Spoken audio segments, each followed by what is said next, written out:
앞에서 지혜가 너무 잘 말해줘가지고 저는 겹치는 내용 최대한 좀 배제하고 간단하게 좀 발표를 해보겠습니다. 일단은 락은 데이터베이스에서 쓰이는 기술이에요. 그리고 저 최근에 트랜지션에 대해서 공부했잖아요. 이 락이 왜 필요하냐 이걸 좀 이해하려면 트랜지션이 먼저 좀 이해가 나와야 되는데 저희가 보통 이제 여기서 자원이 이제 데이터베이스상의 데이터입니다. 자원에 접근할 때 트랜지션이 이제 동시에 접근하는 경우가 있어요. 그리고 이 트랜지션들이 접근을 할 때 뭐 조회뿐만 아니라 뭐 수정 작업도 같이 포함이 되어 있겠죠. 그런 경우도 있겠죠. 그런데 이 자원이 동시에 이제 접근을 할 때 접근까지는 괜찮은데 이제 어떤 특정 작업을 수행을 하는데 그게 문제가 생기는 경우가 있어요. 뭐 예를 들면 저희가 수강 신청을 할 때 수강 신청에 이제 좀 한 트랜지션을 좀 포괄적으로 얘기를 해보자면 수강 정원이 남았는지 확인을 하고 즉 셀렉트를 하고 수강 정원이 남았으면 업데이트를 칩니다. 그 수업에 이제 수강 정원을 넣겠죠. 이 두 작업이 하나의 트랜지션을 묶여 있을 텐데 그 작업이 이제 동시에 들어오는 거예요. A라는 학생이랑 B라는 학생이 동시에 요청을 해서 트랜지션 두 개가 동시에 실행이 되면은 이 자원은 데이터베이스상에 그때 스냅샷은 정원이 한 명이 남아있는 걸로 있는데 A랑 B 학생 둘 다 한 명 남아있네? 수강 정원 업데이트 쳐야겠다. 동시 업데이트 치는 순간 정원 30명인데 32명이 총 이제 수업을 듣게 돼버리는 부상사가 생기겠죠. 이러한 상황을 막고자 락이라는 기술이 이제 생기게 됩니다. 그래서 좀 락을 이제 좀 짧게 얘기하자면 트랜지션 처리의 순차성을 보장한다. A라는 학생을 일단 얘가 정원 안에 들어갈 수 있는지 확인을 해.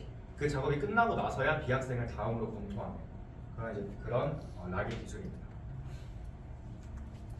또 이런 락은 좀 크게 두 가지가 있어요. 공유 락이랑 베타 락이 있습니다. 공유 락은 아까 지혜도 잘 말해줬지만 데이터를 읽을 때 주로 사용되는 락이고요. 이 공유 락이라는 공유 락을 가진 이제 트랜지션끼리는 동시에 접근이 가능합니다. 뭐 예를 들어서 아까 그 수강 정원을 확인하고 업데이트를 치는 그 트랜지션이 공유 락을 둘 다 가지고 있었다면 동시에 작업이 수행이 되겠죠. 그리고 좀 요약하자면 하나의 데이터를 읽는 것이 여러 사용자, 뭐 저희가 생각하고 저희는 이제 트랜지션을 좀 이해하면 되는데 동시에 할 수 있다. 베타락은 조금 이거의 반대 개념처럼 보이는데요. 데이터를 변경할 때 주로 사용을 합니다. 그래서 락이 해제될 때까지 이거는 베타렉을 가지고 있으면은 어떤 특정 정원에 대해서 베타렉을 가지고 있으면 그 트랜지션의 작업이 끝날 때까지 다른 작업들에 해당 리소스에 접근할 수 없습니다. 그리고 이러한 락은 범위가 또 지정을 할 수 있어요. 어디까지 락을 걸 거냐 범위가 지정이 되는데 첫 번째는 데이터베이스 자체에 좀 락을 걸 수가 있습니다.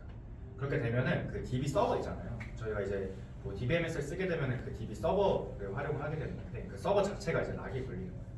그래서 어떤 해당 어떤 작업을 하고 있는데 그 작업이 데이터베이스 락을 가지고 있다면 모든 그 서버를 사용하는 다른 작업들은 잠시 동안 대기를 하게 됩니다. 그런 경우는 보통 DB의 소프트웨어 자체를 바꿀 때 저희가 갑자기 MySQL 버전을 뭐 업그레이드 한다든지 그 정도의 큰 작업이 있을 때 이제 이런 게 수행이 된다. 당연히 뭐 버전을 바뀌게 된다면 그때 동안 DB가 작동이 되면 안 되겠죠. 다른 작업을 수행하면 안 되겠죠. 그 다음은 파일란인데 파일을 잘 사용하지 않아요. 파일은 요즘은 잘 사용하지 않는데 파일을 기준으로 사용을 하면은 뭐 물리적인 저장소를 기준으로 좀 락이 걸리는 거죠. 그 다음은 테이블 단위는 아까는 이제 그 DBMS 자체에서 그 버전을 바꿀 때 DB 전체에 락을 걸잖아요. 그렇지만 이거는 테이블 그 자체에 뭔가 설정을 바꿀 때 뭐 DDL 그 SQL을 날아갈 때겠죠. 그 테이블의 이제 구조가 바뀌는데 그 테이블이 다른 작업 데이터가 수행이 되게 하면 안 되니까 테이블에 락을 거는 거고, 그 다음 페이지와 블럭 이거는 이제 파일의 일부분인 페이지와 블럭에 락을 거는 건데 파일과 마찬가지로 잘 사용하지는 않습니다. 그 다음 컬럼을 한 단위로 사용을 하는 건데 그렇게 되면은 이제 락 설정의 해제 리소스가 많이 사용돼요. 그렇겠죠. 이런 컬럼 하나가 락이 걸려 있으면은 사실상 그 DB의 모든 엔티티가 좀 제한을 받는 거잖아요. 그리고 로우는 DB의 엔티티 하나를 말하는 거잖아요. 그 DB의 엔티티 하나에만 이제 락을 거는 겁니다. 정말 많이 쓰이겠죠, 이거 같은 경우에는. 그리고 이제 블로킹에 대한 좀 얘기를 하고 싶은데요. 아까 말한 이제 베타락 같은 경우에는 어쨌든 다른 작업에 접근을 막는 거잖아요. 그렇게 되다 보니까 이제 블로킹, 배부할 때 이제 막잖아요, 공을. 그것처럼 다른 그 트랜지션의 접근을 막는다. 그래서 그런 블로킹이라는 게 좀 발생을 많이 합니다. 예를 들어서 트랜지션 이 YKH라는 데이터가 있어요. YKH라는 값을 가지고 있는 데이터 하나가 있는데 이 로우가 락이 걸려 있다. 베타락 락이 트랜지션 B에 의해서 걸려 있다.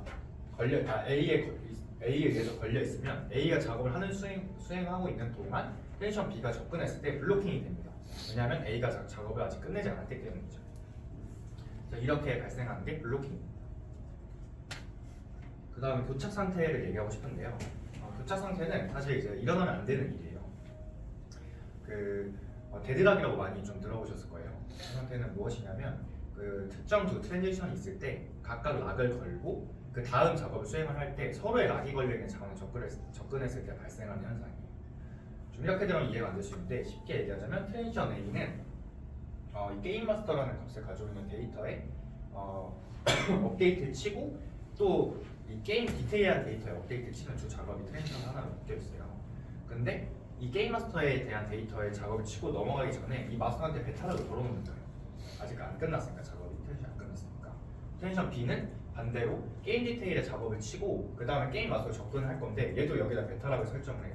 그러면은 A가 이걸 끝내고 얘한테 접근할 때는 디테일에 베타락이 걸려 있고 B가 디테일에 작업치고 마스터로 갈 때 마스터도 베타락이 걸려 있어요. 그럼 둘이 하염없이 자기가 이제 두 번째로 작업할 그 데이터의 락이 풀릴 때까지 기다리는 거예요. 그럼 서로 계속 눈치만 보고 이게 계속 자원을 잡아먹겠죠. 그러면은 트랜지션 두 개가 계속 안 끝나는 거예요. 여기에 계속 스레드가 발이 묶여 있을 거고 병목 지점이 생기는 거죠. 이런 거를 교착 상태, 영어는 데드락이 합니다. 저희가 그래서 배고픈 철학가였나? 식사하는 철학가? 라는 말로 운영체제에서 많이 접근했을 거예요. 이것도 비슷한 개념이에요. 철학가들이 이제 하나의 이제 좀 코딩되어 있는 것처럼 행동을 한다면 왼쪽 포크가 있다면 쥐어잡고 오른쪽 포크가 있다면 그것도 쥐어잡고 식사를 시작한다. 근데 다 같이 이제 포크를 두 개 사용한 한 명이 사용하고 얘 빨리 먹고 그 다음 얘가 그거 포크 내려쳐서 사용하고 이렇게 순차적으로 돌아가면 다 배부리 먹을 수 있는데 한 명이 다 왼손 포크를 다 동시에 들어버린 거예요. 다 같이 왼손 포크 내려올 때까지 기다리기만 했겠죠. 이런 현상들이 일어날 수 있는데 이건 이제 직접 코딩을 해서 좀 한번 해결해 보면서 좀 이해할 수가 있어요. 그래서 이런 것들을 해서 데드락을 해결해 보면 좀 이해가 쉬워질 수 있다. 이상 좀 짧게 데이터베이스 락에 대한 설명을 마치겠습니다.